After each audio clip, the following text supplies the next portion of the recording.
तारीख 27 अक्टूबर सन 2022 दिन गुरुवार। इस वक्त आप बने हुए हैं टीवी 9 डिजिटल चैनल पर और मैं हूं आपका हम जुबान संजीव चौहान, आपके ही मनपसंद प्रोग्राम पॉडकास्ट के साथ। आज दो टूक खरी खरी बात करते हैं हिंदुस्तानी सुरक्षा एजेंसियों से हुई एक भयंकर भूल की।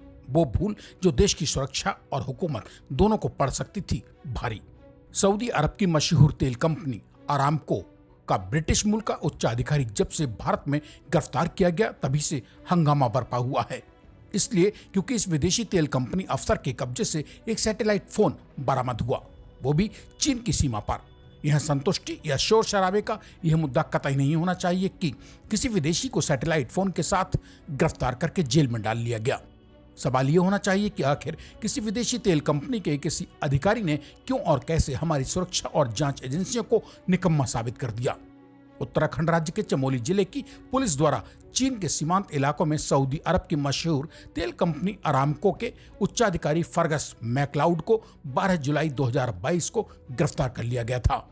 उन्हें तब गिरफ्तार किया गया जब वे सैटेलाइट फोन के साथ वैली ऑफ फ्लावर्स यानी फूलों की घाटी की सैर पर थे।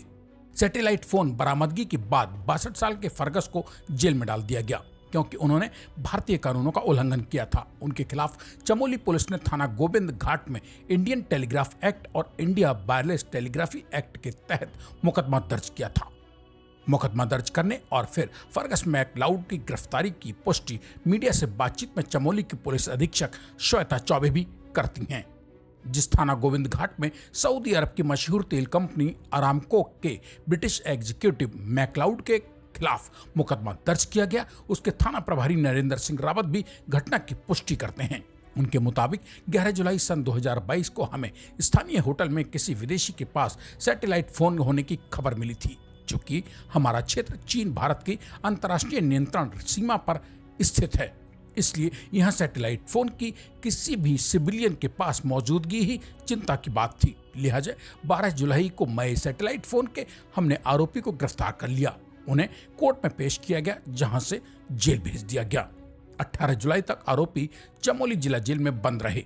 27 जुलाई सन 2022 को 1000 रुपए जुर्माना वसूलने के बाद उन्हें जेल से रिहा कर दिया गया। साथ ही आरोपी के खिलाफ दर्ज मुकदमा भी खारिज हो गया।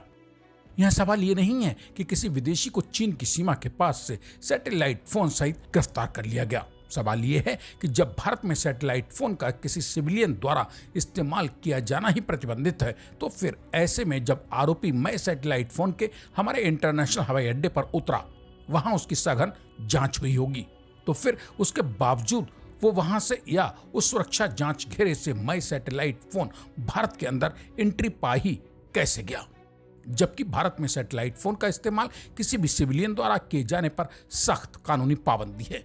जिन भारतीय जांच एवं सुरक्षा एजेंसियों ने एयरपोर्ट पर मैकलाउड की जांच की थी, क्या उस एजेंसी की कोई जिम्मेदारी नहीं बनती है? जिस सुरक्षा जांच एजेंसी के जिम्मे देश के सभी हवाई अड्डों की सुरक्षा जांच है, कि हवाई अड्डे से सैकड़ों मील दूर स्थित चीन सीमा पर किसी ब्रिटिश नागरिक का नए सैटेलाइट फोन पहुंच जाने के मामले में उस जांच सुरक्षा एजेंसी की कोई जिम्मेदारी नहीं बनती है? यह तो चलिए, सैटेलाइट फोन जब्त कर लिया गया, जिसके पास था उसे भी चमोली पुलिस ने गिरफ्तार कर लिया। सवाल ये पैदा होता है कि अगर यही सैटेलाइट फोन चीन सीमा पर इसी तरह से किसी विध्वंसकारी ताकत के पास पहुंच चुका होता, तब देशी जांच और सुरक्षा एजेंसियां हिंदुस्तानी हुकूमत के सामने किस मुंह से जाकर खड़ी होने के काबिल रहती। इस बारे में फाइनेंशियल टाइम्स से बातचीत में मैकलाउड ने कहा कि मैं सन 2017 से सऊदी अरब की तेल कंपनी अरामको में हूं। मैं इस बात से नावाकिफ था कि भारत में सैटेलाइट फोन का इस्तेमाल किसी सिविलियन द्वारा किया जाना पूर्ण रूप से प्रतिबंधित है। जब मैं एयरपोर्ट पर इसी सैटेलाइट फोन के साथ पहुंचा तो वहां मौजूद किसी भी भारतीय एजेंसी ने मुझे नहीं रोका, ना ही टोका। अगर वे रोकते तो फिर मैं एयरपोर्ट से इतनी दूर सैटेलाइट फोन के साथ वाला जाता ही क्यों और कैसे? उन्होंने अपना पक्ष रखते हुए आगे कहा कि मैंने कानूनी रूप से इस सैटेलाइट फोन को ब्रिटेन में खरीदा था, क्योंकि सऊदी अरब के रेगिस्तान में आम मोबाइल फोन का नेटवर्क काम नहीं करता। ऐसे में जरूरत पड़ने पर मैं सैटेलाइट फोन का इस्तेमाल करता था। चमोली जेल में बिताए 6-7 दिन का अनुभव बांटते हुए मैकलाउड ने कहा, वो यानी चमोली जिला जेल एक डरावनी जगह थी। बहुत ही त्रासद अनुभव रहा वो। मुझे संगीन अपराधियों वाली सेल में रखा गया था। हिंदुस्तानी सुरक्षा एजेंसियों की दो टूक पोल खोलती इस सच्ची कहानी के साथ ही अब आज मुझे यानी अपने दोस्त संजीव चौहान को दीजिए इजाजत। शुक्रवार रात मेरी लौटकर आने तक कीजिए इंतजार। तब तक के लिए नमस्कार। और हाँ दोस्त, जाते जाते TV9 डिजिटल चैनल को सब्सक्राइब करके कमेंट बॉक्स में अपने मन की बात भी तो लिखते जाइए।